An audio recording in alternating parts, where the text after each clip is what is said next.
T'entends partout que pour réussir sur les réseaux sociaux, il faut vraiment que tu apprennes à être régulière. Et si tu l'entends partout, c'est pas pour rien, c'est parce que c'est totalement vrai.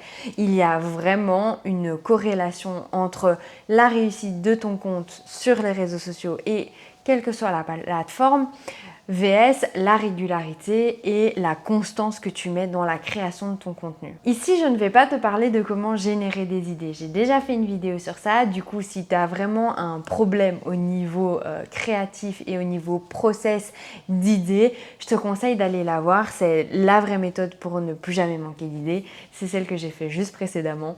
Donc avant de regarder ceci, si toi, ton problème, c'est vraiment le syndrome de la page blanche, je te conseille d'abord aller voir la vidéo précédente.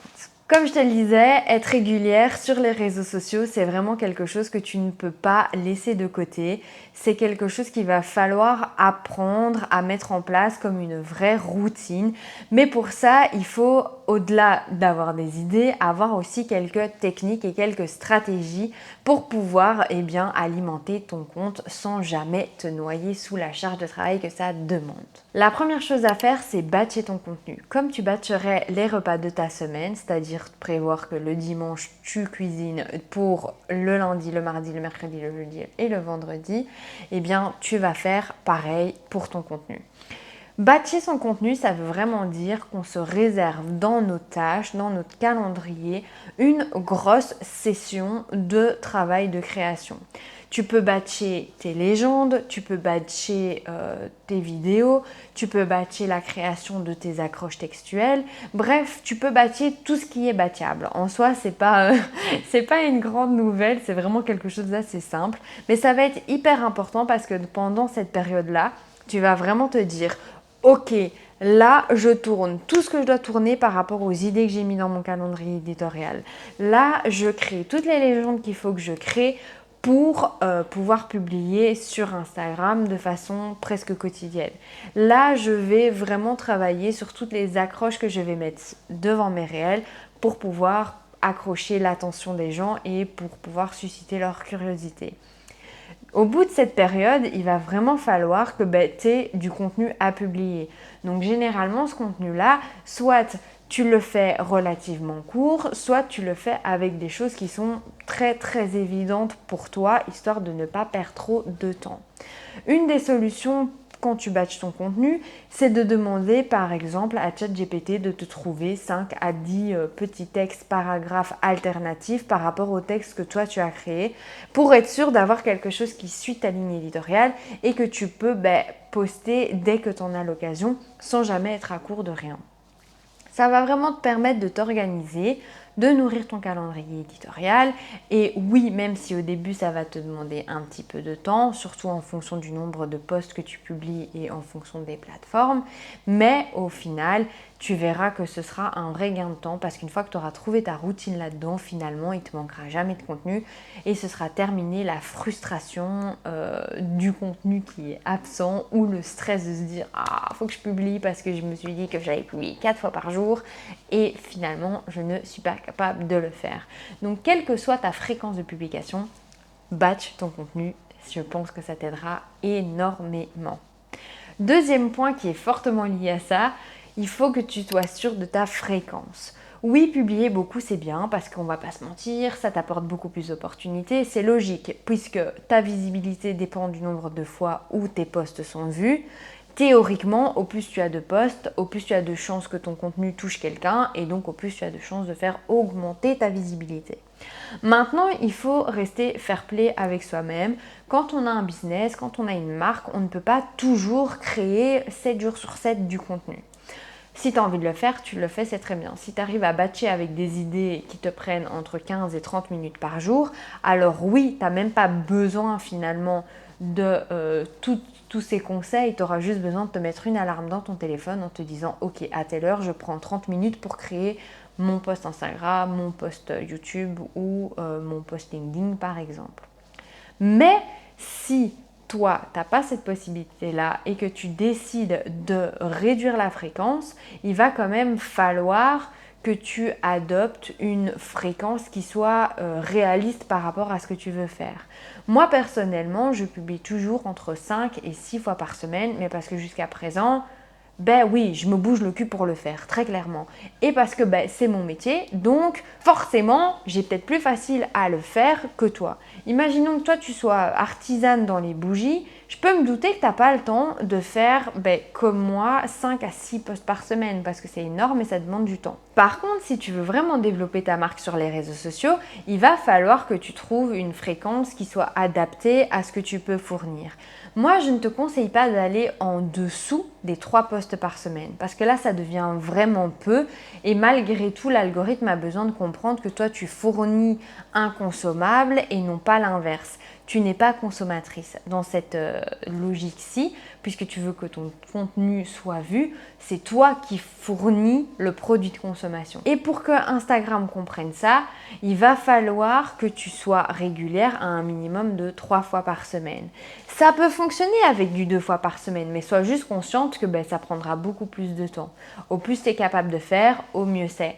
C'est toujours mieux que tu commences avec petit et que si tu te rends compte que finalement, en fait, tu as bien trouvé ta petite routine et tu es capable de rajouter un post, tu rajouteras. Mais commence avec quelque chose de réalisable. Ne te dis pas, ouais, moi j'ai lancé mon truc là, maintenant je me sens trop bien, je vais publier 7 jours sur 7, 24 heures sur 24, je serai sur mon téléphone, tu vas voir, ça va fonctionner. Oui, mais est-ce que tu as tout pris en compte? Est-ce que tu as pris en compte le fait que tu as peut-être une vie de famille? Est-ce que tu as pris en compte qu'à côté, justement, en dehors du business, tu as quand même aussi une vie sociale, tu n'auras peut-être pas le temps de publier tous les jours, plusieurs fois par jour. Et essaye de ne pas laisser parler ta fierté, essaye au contraire d'avoir une perspective long terme et de te dire ok, je vais commencer demain, dans 6 mois, il faut que je sois encore capable de le faire sans être complètement esquintée parce que sinon ta santé mentale, tu peux juste lui dire adieu. Tu vas me dire, ok Kelly, tout ça c'est bien gentil, mais là il n'y a pas de solution clé en main. Là ce que tu nous dis, c'est d'être fair play avec nous-mêmes, de nous organiser et voilà, d'apprendre à gérer tout ça.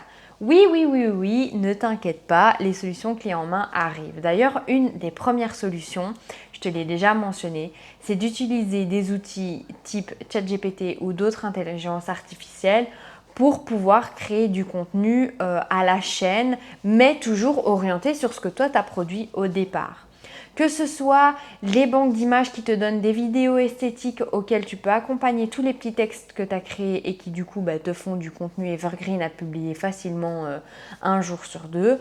Que ce soit grâce aux vidéos longues, si tu crées des vidéos YouTube, des vidéos longues que tu recoupes en petites séquences avec CapCut par exemple, c'est tout à fait faisable sur CapCut.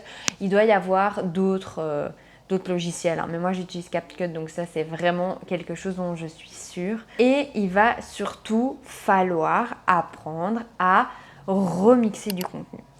Le fait de remixer du contenu, ça ne veut pas dire que tu utilises du contenu d'il y a 6 mois et que tu le repostes. Non, c'est pas ça du tout que ça veut dire. Le fait de remixer ton contenu, ça veut dire que tu vas utiliser par exemple une accroche textuelle qui pour toi a très bien fonctionné sur une accroche visuelle d'un autre réel que tu as pu faire ou d'une autre inspiration que tu as pu voir et tu vas associer les deux directement pour pouvoir publier et avoir ton contenu. Qu'est-ce que ça va t'apporter? Mais en fait, ça t'apporte surtout du temps. Si tu sais que ce sont 2 formules qui ont performé, le fait de les associer l'une avec l'autre ne pourra que performer. Ça va t'apporter du temps. En termes de création, tu auras moins à faire puisque tu vas peut-être utiliser juste, je sais pas moi, une photo de ton jardin ou une petite vidéo de ton chien associée à une image qui est en rapport, bien évidemment, ou à une accroche qui est en lien avec ton domaine et avec les services que tu proposes. Ici, le but, c'est vraiment de gagner du temps. Donc, si tu as la capacité de faire beaucoup de mini-shooting type B-roll, donc vraiment voilà, un petit plan vidéo de 1 ou 2 secondes avec un texte qui est vraiment lié à ton domaine, eh bien à partir de ce moment-là, il te suffira plus au bout de X créations de tout mélanger pour pouvoir continuer à produire de façon assez régulière, même si toi tu auras l'impression de te répéter beaucoup. N'aie pas peur parce que chaque accroche tu vas pouvoir la modifier un petit peu, chaque visuel tu vas peut-être proposer 10 secondes avant ou 10 secondes après, donc en fait il y aura que de la répétition dans ta tête à toi. Parce que crois-moi que les gens qui sont sur les réseaux sociaux, ils voient pas tous tes posts, ils les voient en décalé. Entre-temps, ils ont vu 15 autres types de vidéos qui soient semblables ou non à ce que tu fais. Donc quand ils arrivent chez toi, ils sont incapables de dire s'il y a 2 semaines, tu as fait la même chose ou pas. Donc vraiment, n'essaye pas de te freiner en termes de production de contenu et de création de contenu en te disant « Ah, mais je me répète, je dois innover tout le temps. » Non, non, non, tu ne dois pas innover tout le temps.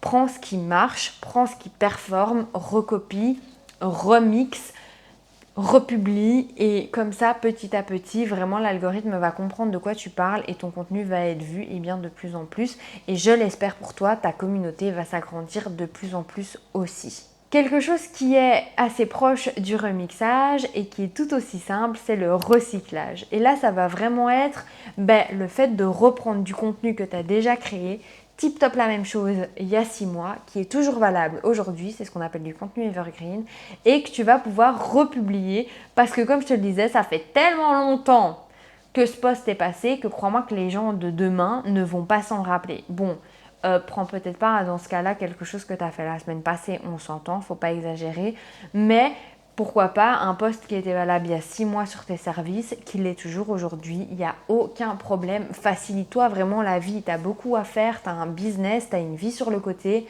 Vraiment, ne commence pas à te complexifier ta to-do list pour pouvoir être tout le temps plus innovant. Non, tout le monde fait la même chose. Tout le monde répète, tout le monde utilise ces méthodes-là, que ce soit le batching, le recyclage, le remixage, parce que oui, à un moment donné, si tu veux produire beaucoup, il faut utiliser des stratégies qui vont te le permettre tout simplement. Quand je te parle de remixage, je ne te parle pas uniquement du fait de reprendre des réels que tu as fait il y a 6 mois ou des shorts YouTube que tu as fait il y a 6 mois. Utilise un post Facebook que tu as utilisé, que tu peux réutiliser sur Instagram. Utilise un short que tu as mis sur YouTube ou une vidéo TikTok que tu as fait qui était assez sympa, orientée sur ton domaine et qui a bien fonctionné. Republie-la sur Instagram. Essaye peut-être quand même de faire attention au fait que les gens sur TikTok ne recherchent pas la même chose que ce qui se passe sur Instagram. C'est vraiment 2 audiences complètement différentes. Donc si la façon dont tu as tourné ton réel ne colle pas à ce que tu as publié sur TikTok, essaye quand même de voir que ce que tu as mis sur l'un est vraiment valable pour l'autre parce que sinon tu risques de te mettre toute seule des bâtons dans les roues. Mais sinon, si tu vois que les vidéos sont semblables et qu'en fait tu ne travailles pas avec une stratégie type pour chaque réseau social, alors oui, utilise-les et recycle parce que tu vas gagner du temps de dingue. Et si tu veux une petite astuce en termes de gain de temps et que tu as l'habitude de mettre du contenu qui est un petit peu humoristique, sache que sur Instagram, tu as le droit de remixer le contenu d'autres personnes et de le modifier pour garder par exemple ce même qui fait rire tout le monde et en modifier l'accroche textuelle pour que ça colle à ce que toi tu proposes. C'est un gain de temps qui est phénoménal. Si tu arrives à le prendre sur des comptes créateurs qui ont déjà une grosse communauté et que tu vois qu'en fait ça a fait réagir beaucoup de monde, il y a de fortes chances pour que ton réel à toi qui soit remixé à partir de ce contenu-là ait un potentiel de viralité qui est juste énorme. Mais quand je te dis énorme, vraiment énorme. Une fois que tout ça c'est fait, je voudrais quand même te parler de quelque chose que tu dois incorporer dans ta vie de tous les jours. C'est le fait de consommer comme un expert. Consomme le contenu que tu vois sur les différentes plateformes comme un véritable esprit analytique. Le but, c'est pas de recopier, ça je te le dis dans toutes mes vidéos, mais vraiment en fait de voir ce qui pourrait fonctionner pour toi ou pas. Et quand tu as besoin d'être régulier, enregistre vraiment les posts qui pour toi pourraient fonctionner à un niveau plus ou moins grand ou plus ou moins similaire pour ta marque à toi. C'est vraiment quelque chose qui est nécessaire. Au-delà du fait que ça va combler les moments où il te manque des idées, ça va surtout en fait te permettre d'avoir une longueur d'avance sur le type de post que tu peux créer. Et de nouveau, ça va t'aider à être régulière, à avoir une certaine constance dans tes publications. Et ça, tu verras que toutes les plateformes te diront merci parce que finalement, c'est ce qu'il y a de plus important.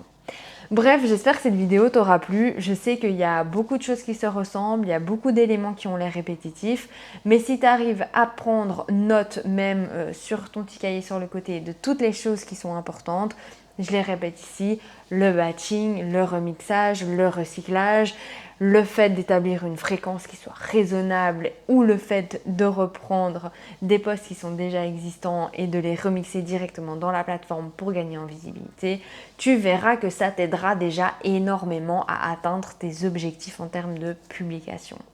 Si tu aimes la création de contenu, que tu aimes le mindset ou l'organisation, sache que cette chaîne ne parle que de ça, tu es la bienvenue, n'hésite pas à t'abonner et si tu as des questions par rapport à ce qui a été expliqué aujourd'hui, mets-les-moi en commentaire, je te réponds avec plaisir. En attendant, je te fais les petits bisous.